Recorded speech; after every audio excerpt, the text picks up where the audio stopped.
On Monday, a deadly ambush in Gaza left 19 Israeli soldiers either dead or seriously wounded, one of the worst attacks in recent weeks. The armed wing of Hamas, the Al-Qassam Brigades, quickly stepped forward to take the credit. In fact, their spokesperson, Obaida, didn't just confirm it, he warned Israel that this is only the beginning.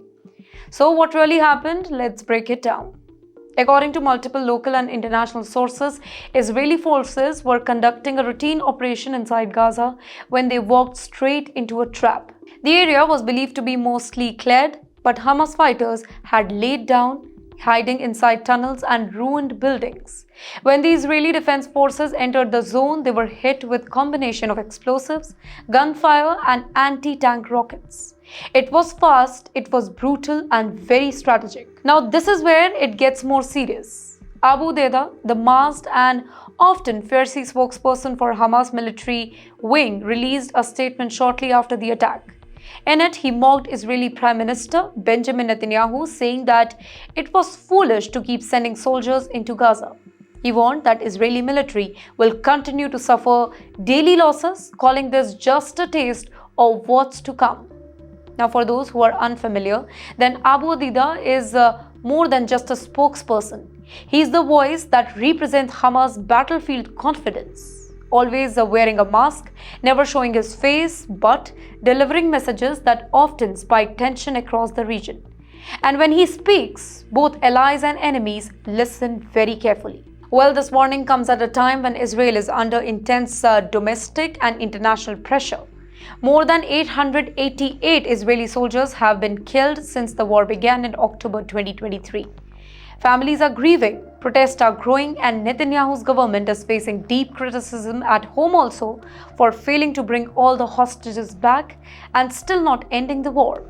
In the meantime, Hamas continues to operate inside Gaza using guerrilla tactics, ambushes, tunnels, booby traps, all designed to drag Israel into a costly, exhausting battleground. And here's the bigger picture. This ambush isn't just a battlefield event, it's a message, and that too bold one. It tells the world that Hamas isn't backing down despite Israel's months-long assault, despite heavy airstrikes, and despite the fact that much of Gaza is now in ruins. The group wants to show that it still controls parts of the battlefield and can strike when it wants. On the other hand, Israel sees this as a brutal reminder of why it's been reluctant to agree to a full ceasefire. Officials argue that pulling back without totally defeating Hamas would leave the country open to more attacks.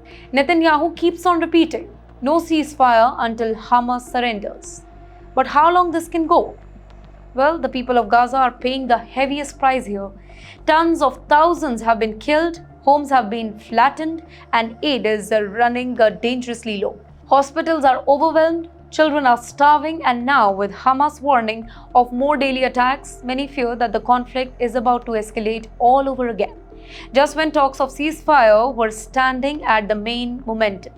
So the bottom line is, the ambush in Gaza is a chilling reminder that the war is far from over. Every single day the conflict drags on, the stakes grow higher, and the world watches closely but nervously.